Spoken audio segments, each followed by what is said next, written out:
Olá, olá, olá, cá estamos nós outra vez para mais um episódio Pontos nos Nis. Tita, como é que estás? Sanita, estou ótima, e tu?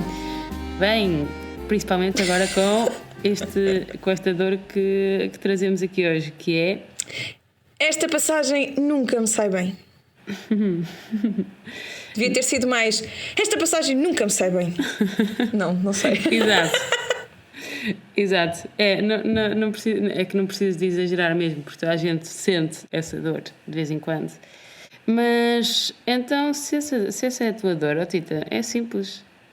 Então. Repete 70 vezes e está feito. E resolves. Qual é a dificuldade disto? Não te perceberes? Olha, Sónia, isto demonstra que não andas a ouvir o nosso podcast.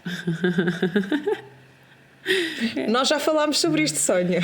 É verdade. Lamento, mas vou ter que repetir. É verdade. Vou ter que repetir esta lição. É verdade. E para quem como eu não anda a ouvir este podcast, episódio 12, eu estudo, mas está sempre igual. Nós falamos sobre a prática intercalada e a necessidade de variar ao longo ao longo da tua sessão de estudo. Portanto, aconselhamos bastante a ouvirem esse episódio, não é? Mas é verdade. Repetirmos muitas vezes, nós já falámos isso antes e também é importante, mas não pode ser a única forma de estudar. E eu não sei se isto faz muito, muito sentido, mas o que eu costumo dizer aos meus alunos é que, pegando naquele dizer de que todos os caminhos vão dar a Roma, digamos que se tu estudares sempre exatamente o que lá está, tu sabes um caminho para Roma. Mas se por acaso há algum problema nesse um caminho para Roma, nunca mais lá chegas. Se tu estudares de muitas formas diferentes, não digo que conheças todos, mas pelo menos conheces muitas alternativas de caminhos para Roma.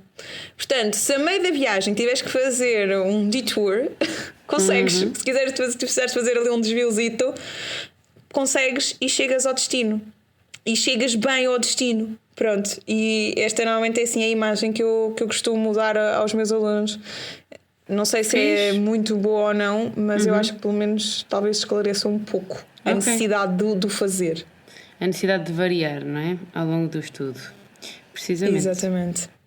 Além daquelas que já falámos, não é? Em relação ao funcionamento do cérebro, de mantermos a atenção quando fazemos as variações, mantermos-nos mais focados e mais concentrados, sem dúvida. O cérebro mais ativo, portanto também será um estudo mais produtivo. Pronto, começando logo por aí. Sim. Para além de que aquela velha ideia de estudas mais lento e depois vais acelerando até chegares à velocidade que queres, até tocares essa passagem sem errares. Também é uma fórmula, também a usei durante muitos anos, mas entretanto, quem me dera ter um podcast aqui há uns anos atrás que me dissesse que talvez consigas fazer isso de outra maneira. Exato. Não, e também eu fui passei tardes inteiras a subir um degrauzinho de cada vez num trono. Exato. Olha, isso faz-me lembrar uma coisa que o professor Ricardo Antão, que esteve também aqui connosco aqui há uns episódios atrás, disse, que é, às vezes quando tu estudas a metade do tempo, estás só a perder o dobro do tempo. Exato, essa é uma máxima pontos nos mis. Não, na verdade do professor Ricardo então, mas que ficou dita aqui nos pontos nos mis, registada por nós. Exato. Patenteada. Mas é muito fixe. E de facto faz muito sentido. Quando nós estamos a repetir só por repetir, estamos a perder muito tempo. E se estivermos a metade do tempo, estamos a perder o dobro do tempo. A verdade é essa. E depois também há uma outra coisa mesmo que está provada, é que quando tu estás a tocar lento, apesar disso fazer parte também do processo, os movimentos são efetivamente ligeiramente diferentes de quando estás a tocar rápido, seja pela força, seja pela posição da mão, que é ligeiramente diferente. Depois essas pequeninas diferenças, todas somadas e transpostas para o dobro da velocidade, atrapalham-te. Sim. Portanto, calma com a cena do tocar lento, também é preciso, mas não sempre. Pois, e sobretudo é isso que estás a dizer, é tocar lento, mas manter o relaxamento, não é? Porque isso é difícil. Manter o relaxamento, manter a concentração máxima, portanto estudar se calhar poucas vezes lento, que é porque nós não aguentamos muito tempo concentrados, e lá está, eu acho que a vantagem de tocar lento é que tu consegues focar-te nos movimentos, tipo, consegues perceber que o polegar vai daqui para ali e depois dali para aqui e etc, por aí fora.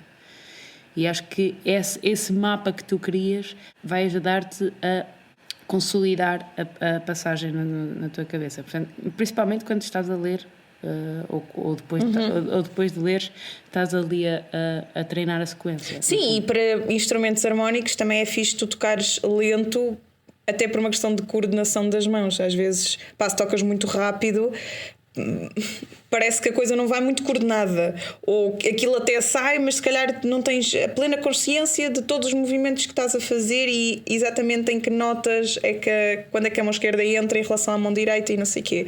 Tocar às vezes mais lento também ajuda. Mas eu tenho aqui imensas possíveis estratégias de estudo. Bora. Fiz assim uma grande lista prática. Siga. Porque nós somos pontos nos mis, nós não gostamos de falar. Não, por acaso eu adoro falar, mas não gostamos de muito de falar, gostamos de coisas mais práticas. Não é assim? Exatamente. Olha, então eu acho que esta aqui, Sónia, tu vais concordar comigo. Mas também tem aqui os seus senãos, que é estudar mãos separadas para os instrumentos em que isto faz sentido. Quando nós não conseguimos tocar uma passagem, se a passagem não sai, convém confirmarmos que ambas as mãos sabem o que é que têm para fazer. Sim. E muitas vezes, no todo, a coisa sai, mas quando fazes mãos separadas, percebes que afinal as mãos separadas não estão assim tão bem saídas. Sim, acontece muito a estudar prelúdios e fugas, por exemplo. E isto aqui é uma coisa que também é muito importante, que é muito bom nós estudarmos as mãos separadas até antes de as juntarmos. Sim. Quando também se vê que isso é necessário. Mas na verdade também é crucial juntar-se o mais depressa possível, porque a atenção e os mecanismos que estão por trás de tocar mãos separadas e mãos juntas são diferentes. Portanto, convém a gente ter o mínimo domínio das duas mãos, mas o mais depressa possível juntar, porque são coisas diferentes e estamos a trabalhar processos diferentes. Depois, ainda neste sentido, temos aquela questão do treino semi-mental ou pantomímico. Eu acho que não sei se isto é uma palavra portuguesa, mas inventei um pouco. Descortina lá isso. Isso aí é quando nós, na prática, tocamos uma mão, por exemplo, muda, ou seja, nós passamos com os dedos por cima do teclado como se estivéssemos a tocar, mas não pressionamos os botões, no nosso caso. Ok. No caso dos pianistas isso também é possível? Não pressionam as teclas, não é? Mas no caso, tipo, por exemplo, dos sopros também é possível. Imagina, se tu tocares um clarinete, nesse caso podes ter mesmo o próprio instrumento na mão, mas não sopras lá para dentro, só mexes os dedos. Mas eu acho que isso é uma prática até relativamente comum, porque eu pelo menos vejo muitas vezes pessoal dos sopros até tipo com um lápis e às vezes mexem os dedos e estão a fazer aquelas posições todas como se estivessem mesmo a tocar. Pronto, basicamente estás a dizer estudar só as posições, sem som, imaginando na nossa cabeça o som que está a sair. Exato, isso é crucial. É crucial tu imaginares o som. Isso é mesmo muito importante. E nas cordas friccionadas, e não só, também é possível só pousar os dedos da mão esquerda e imaginar esse som a sair, não é? Sem emitir som. Portanto, exato. Só a sequência de dedos. Exatamente, e depois podes ir evoluindo para, imagina, primeiro tocas, vou falar agora mais específico para o acordeão, não é? Porque também é o meu instrumento, tu sabes, é o nosso instrumento. Imagina, tenho uma passagem, então toca a mão esquerda, por exemplo, e a mão direita está a fazer a sua parte, mas muda, e depois troco. A mão de esquerda passa por cima dos botões, mas não pressiona, e a mão direita é que carrega nos botões. E depois o passo seguinte será fazer as duas mãos mudas, mas o som total tem que estar na tua cabeça. Sim. E é engraçado, porque as passagens, quando não estão seguras, tu tens mesmo dificuldade também, muitas vezes, não digo sempre, mas muitas vezes tens dificuldade a imaginar o movimento ou fazeres o movimento sem ouvires o som. Sim, é verdade. É ótimo para detectar problemas, não é? Eu costumo usar isso para detectar problemas. Faz lá isso, a ver se se consegues. E no momento em que não estás a conseguir, ok, há aí um stressinho qualquer, vamos resolver. Sim, e também estive a ver vídeos de trombonistas, também fazem isso sem emitir som, portanto, só com a posição da vara. Eu acho que conseguimos aqui adequar a cada instrumento. Não sei como é que será no canto, mas cantores, desculpem-nos. Talvez vocês tenham. Olha, deve ser cantar sem som. Sim, no fundo é o que todos nós fazemos quando estamos a tocar sem emitir som. Yeah. Pronto, continuando. Isto aqui também podes fazer com materiais. Podes pegar num lápis e fazer isto. Podes tocar em cima de uma mesa. Nós podemos tocar diretamente tipo no corpo. Se sim, estás a dizer imaginar o teclado, imaginar os botões, as cordas. Sim. Sim. Mas sem referência do instrumento físico, estás a ver? Exato, ok, certo. Não precisas do fazer. Sim, no fundo tu queres criar um mapa de movimentos e gestos, tal como se fosses um bailarino, não é? Mas com som, atenção, sempre associado ao som. Não puramente o dedo 3 que depois passa para o dedo 5 e levanta o dedo 1, mas associado ao som da melodia e da música, da harmonia, essas coisas todas. Depois, eu acho que esta aqui é bem básica, mas é variações rítmicas. Variações rítmicas é bem básica, mas se calhar podemos explicar isso um bocadinho melhor. Eu costumo chamar-lhe destruições rítmicas. Destruições, que forte! É verdade. Destruições rítmicas. Professora, eu fiz destruição. Boa, fizeste muito bem. Destruíste muito bem. E o que é isto, a destruição rítmica? É pegarmos na passagem e fazermos alterações ao ritmo original que lá está. Acho que o que toda a gente conhece é o pam, pam, pam, pam, pam. Portanto, tens uma melodia que é no, por exemplo, isto, e fazeres no, não é? Exato. Mais sincopado. Mas variares tudo o que tu puderes. Por exemplo, isto? Sim, por exemplo, é o que tu quiseres. Ou pam, pam, pam, pam, pam, pam, pam, pam, pam, se forem 4. Se forem 6, imagina quando tens um 3x4 e tens 6 notas, estás a ver 6 colcheias. Aí fica difícil fazeres pam, pam, pam, pam, pam. Porque estás a agrupá-las como se fossem 4. Então às vezes eu faço tipo longa, curta. Ou então faço curta, longa, curta. Estás a ver? Vou variando assim bastante. Ou sei lá, tu podes fazer tantas coisas, tipo, podes subdividi-las em bellow shake. Eu faço isso muitas vezes. Claro que isto aqui é específico para acordeonistas, mas acho que fazer uma passagem em bellow shake é mesmo fixe, porque o bellow shake é muito instável. E se tu conseguires fazer saltos e fazeres as passagens em bellow shake, quando tiveres o acordeão estático ou mais estático, mais estável, epá, se consegues na instabilidade, vais conseguir na estabilidade, quase de certeza. Depois, que mais? Duplicar, triplicar ou quadruplicar tons ou grupetos ou motivos. Então imagina, se tivesses pá pá pá pá pam, fazes pá pá pá pá pá pá pá pá pam pam, ou 3 pá pá pá pá pá pá pá pá pá pá pá pá pam. Ajuda bué. E refazeres mesmo com o mesmo dedo também é fixe, para tu ficares mesmo ciente do que está a acontecer ali. Porque às vezes quando nós fazemos uma passagem muito rápida, passas um dedo em cada nota e já passou, e parece que não tiveste tempo de consolidar bem a cena. Sim. Não é? De tomar mesmo consciência de todas as coisas. Então tipo, podes ir lá tipo 2 ou 3 vezes ou 4 ou assim. Ou também podes fazer ricochete no nosso caso. Se calhar isso também dá para fazer nas cordas, eles também têm ricochete, não é? Sim, estou-me a lembrar de uma outra que é fazeres a sequência e parares, ires parando na primeira nota, na segunda nota, na terceira nota, tipo se tens um tararara, se tens uma melodia tipo isto, fazes taram, tararam, tarararam, tarararam. Portanto, fazes essa sequência e parares, e até pode ser com variações rítmicas também aqui, mas o facto de tu parares naquela nota vai-te dar essa segurança de é aqui que eu estou, é para aqui que eu vou e é aqui que eu passo quando faço a passagem completa. E é importante que esse ponto de apoio seja sempre diferente, porque o que eu noto muito às vezes quando nós fazemos variações, eu noto isso muito nos meus alunos, é que têm tendência a primeira nota ser a que fazem com o peso ou mais longa. Do tipo no tam, tatam, tatam, ou pam, pam, pam, pam, pam. A primeira nota está sempre com mais peso do que as outras. E é muito fixe tu mudares os pontos de apoio e mudares até os tempos fortes e os tempos fracos. E os acentos. Isso aí, porque isso aí vai fazer com que tu tenhas uma construção diferente da obra. Porque em vez de aquilo que tu sentes como um, se calhar agora não vai ser mais o um. E isso vai-te obrigar a reorganizares tudo na tua mente. E nesse momento a coisa fica difícil. E é nesse momento que o teu cérebro volta a funcionar, porque deixa de ser outra vez super intuitivo. Por isso é que, por exemplo, fazer o pam, pam, pam, pam, pam é fixe, pá, mas não chega. Porque na verdade o papam, papam, papam é melhor. Porque é pam, pam, desculpa, até disse mal. Pam, pam, pam, pam, pam, pam.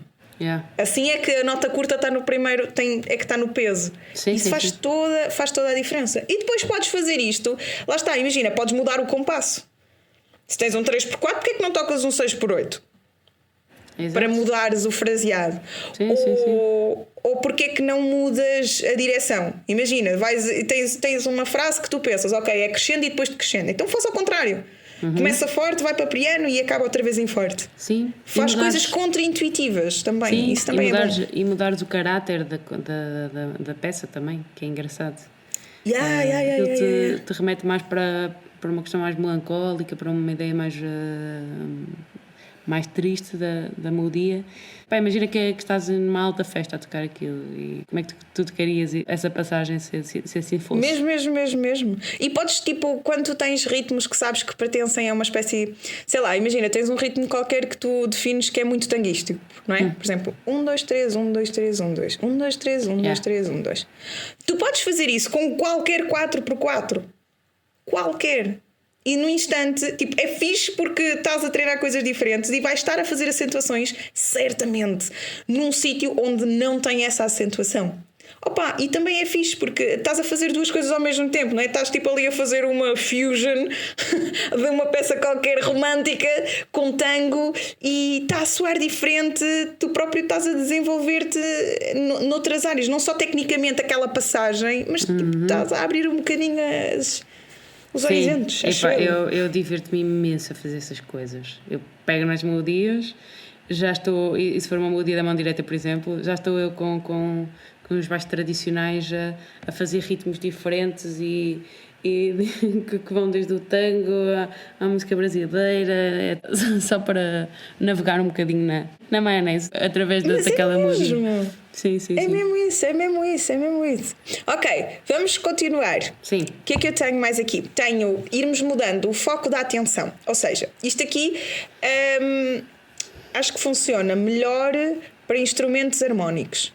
Então, quando tu estás a tocar muitas vozes, não é? Por exemplo, tens uma fuga, nem precisa de ser, porque um instrumento harmónico toca sempre mais do que uma voz. Mas então, dares primazia a uma das vozes e vais sempre trocando a voz que neste momento é a mais importante. Então imagina, estás a tocar e vais cantar, começas pelo mais fácil, cantas a melodia, pronto, e as outras estão a fazer o tipo acompanhamento. E depois a seguir vais tentar cantar aquilo que seria o contralto. E depois as outras vozes, ou o baixo. E vais, porque no momento é bem engraçado, é que tu nem dás conta que tu focas sempre a mesma voz nas mesmas partes. E essa consistência também é fixe para depois, quando chegares ao concerto, saberes sempre o que é que vais pensar em cada parte da música. Mas quando estás a estudar é muito importante que tu conheças o percurso de todas as vozes. Sim.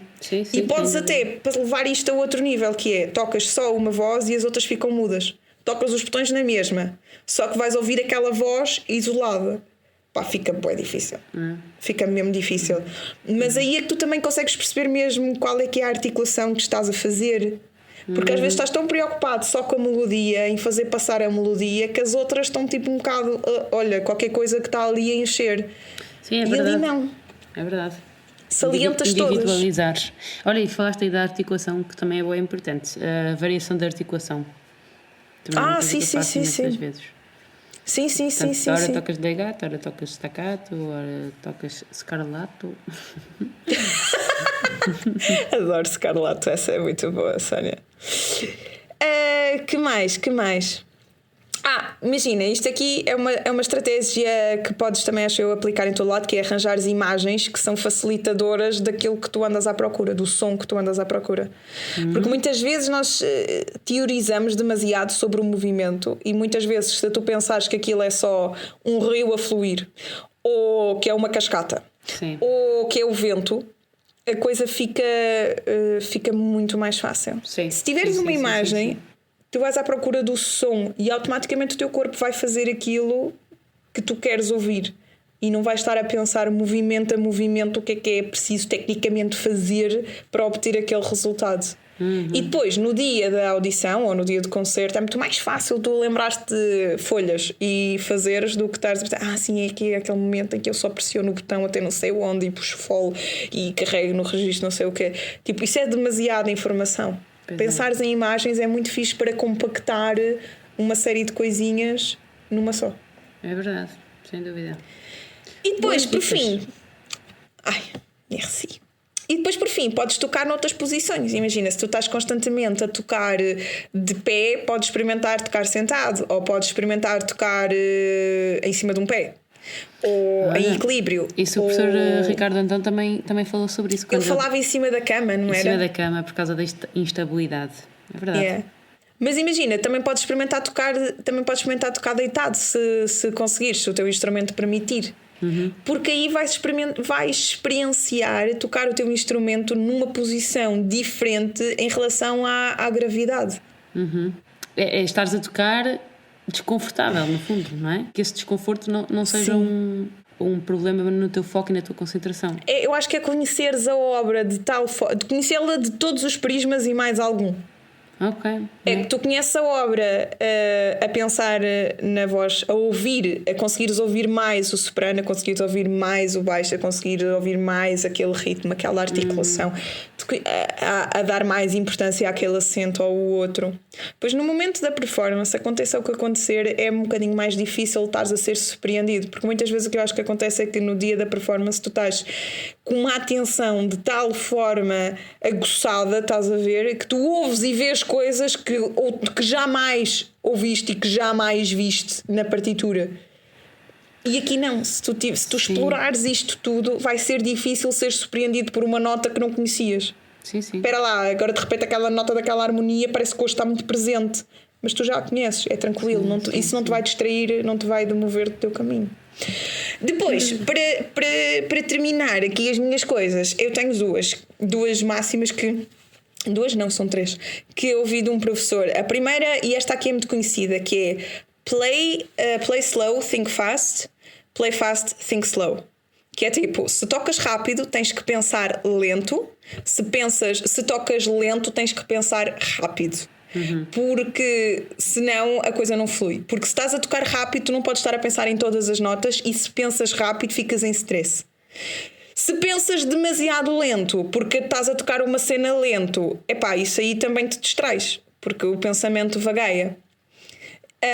E isto aqui é um princípio fixe. É tipo, se tens uma passagem rápida, tens que saber de onde é que partes e aonde é que queres chegar. Não convém estares a pensar notinha a notinha, até porque isso nunca te vai permitir tocar rápido. Sim, e depois de fazeres alguns destas dicas que a Tita deixou aqui para nós, isso vai ser muito mais simples, essa automatização, no fundo, não é?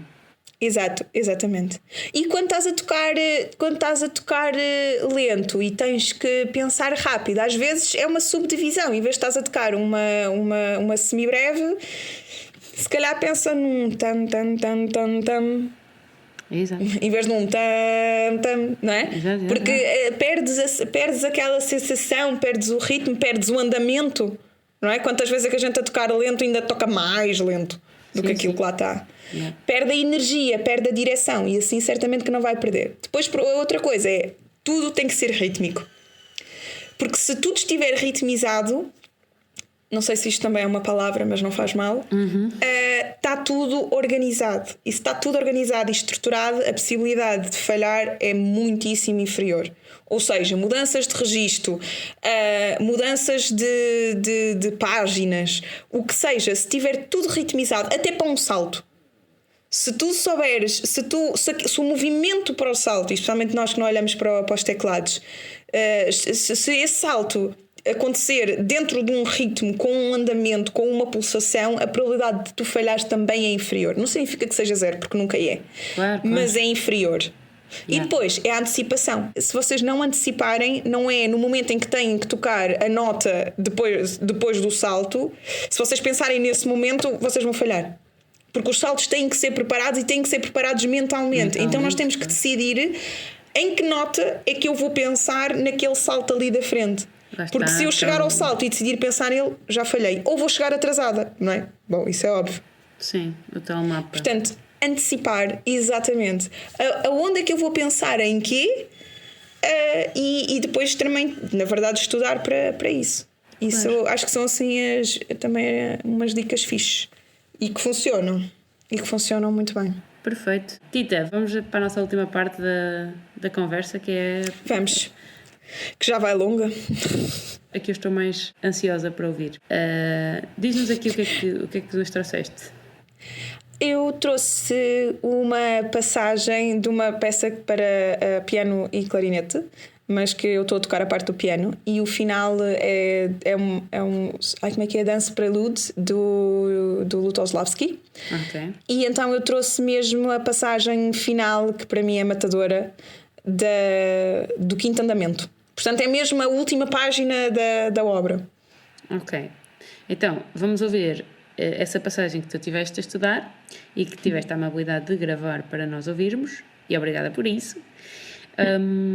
E vamos ouvir essa passagem tal como ela é, sem estudares. Portanto, sem estudares no sentido em que leste, mecanizaste ali qualquer coisita e gravaste para nós ouvirmos. Foi a primeira vez que eu toquei nesse dia. Tipo, eu peguei na peça, já tinha estudado antes, atenção, mas foi tipo, nesta sessão de estudo foi a primeira vez que eu peguei também para ver como é que ela estava. Ok, então vamos ouvir.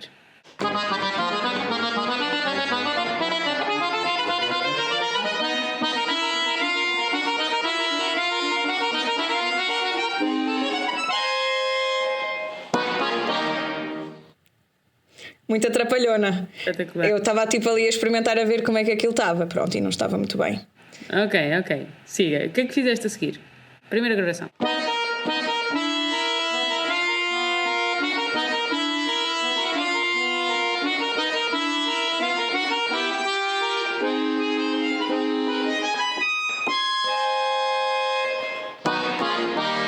Ok, outra vez.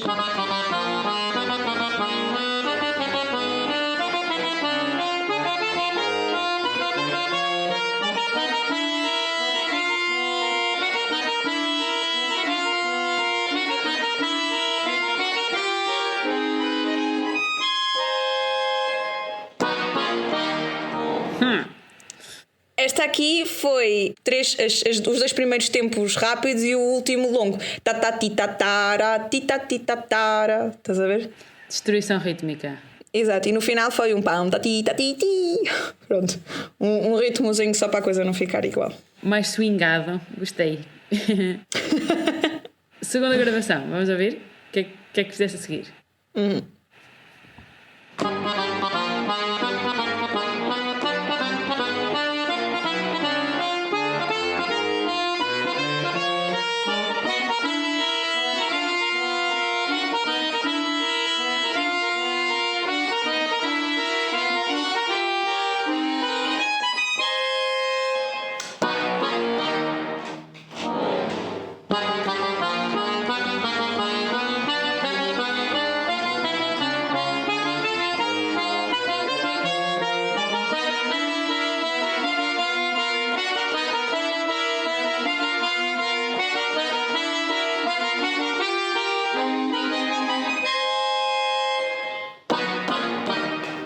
Primeiro foi swingado, não é?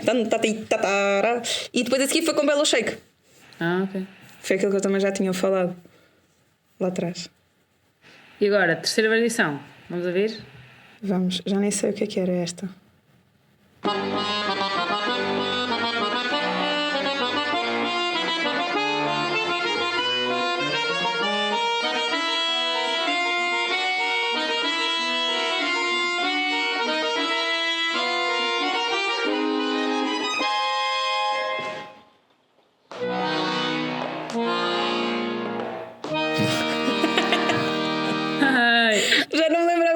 final. Mas aqui foi ao contrário, eu fiz as primeiras longas e as outras mais curtas e mudou completamente naquela parte que entram as oitavas na mão direita. Aquilo muda completamente o peso. A mesma peça, é verdade. Pois não. Aquilo no final foi porque eu olhei e fiquei tipo, ai pá, já não sei como é que eram estes acordes. E depois fiquei do estilo, vou fazer muito devagarinho para ler as notas. Que bom! Mas olha, se tivesse sido de propósito, também teria sido incrível mudar o caráter ali do pom pom pom. De repente ali tipo mesmo azeiteiro, na verdade, mas não faz mal. Quarta versão, bora lá ouvir. E última, não é? E última.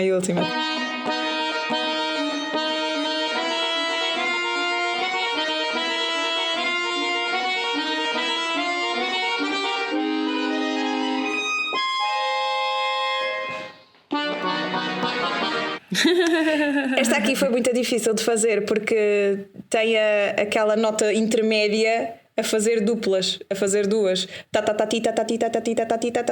Ah pá, fogo, aquilo é mesmo difícil. Custou-me bué, porque isto aqui já foi foi a variação selecionada. Porque antes de conseguir fazer isto assim, tive ali ainda uns minutinhos a estudar para conseguir fazer, porque aquilo assim à primeira deu-me. Sim. Deu-me um nó no cérebro. No fundo, e obrigado por teres trazido aqui estas tuas variações práticas e aditivas. No fundo, é muito fixe nós podermos brincar um bocadinho com a melodia, como estás a fazer. Não, e é muito mais divertido. Mas olha, no meio disto tudo, se tu fores ver, tudo bem que isto agora foram tipo só uns excertos das minhas gravações, mas eu meti tudo na Drive. Tu podes ver quantos minutos é que eu tive a estudar. Entre a primeira gravação e a segunda gravação passaram para aí 10 minutos. Ok. Fixe. Não é muito tempo. E agora temos aqui então a mesma passagem depois destas variações, desses 10 ou 15 minutos que falaste. Yeah. Ok, então vamos ouvir.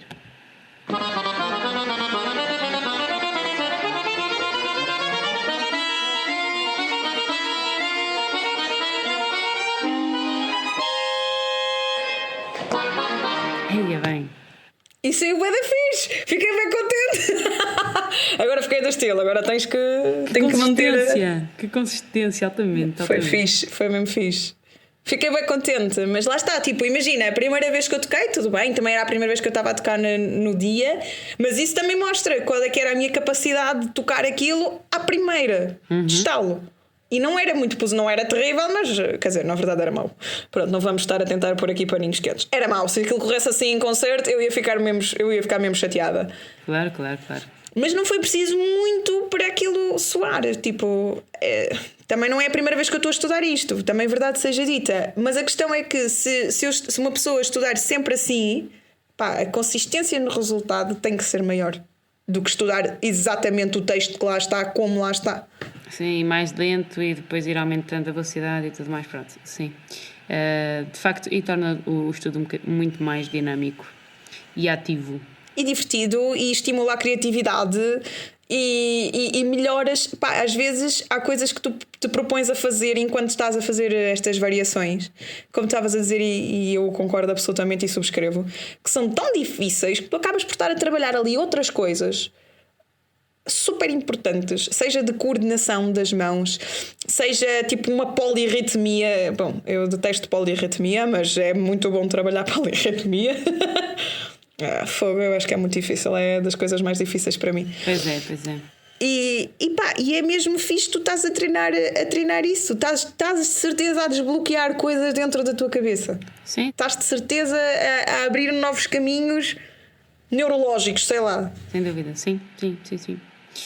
Pronto, opa, fantástica. Tita, obrigada pela partilha, por nos abrires a tua janela de estudo e podermos espreitar um bocadinho. Obrigada eu. Acho que podemos fazer isto mais vezes.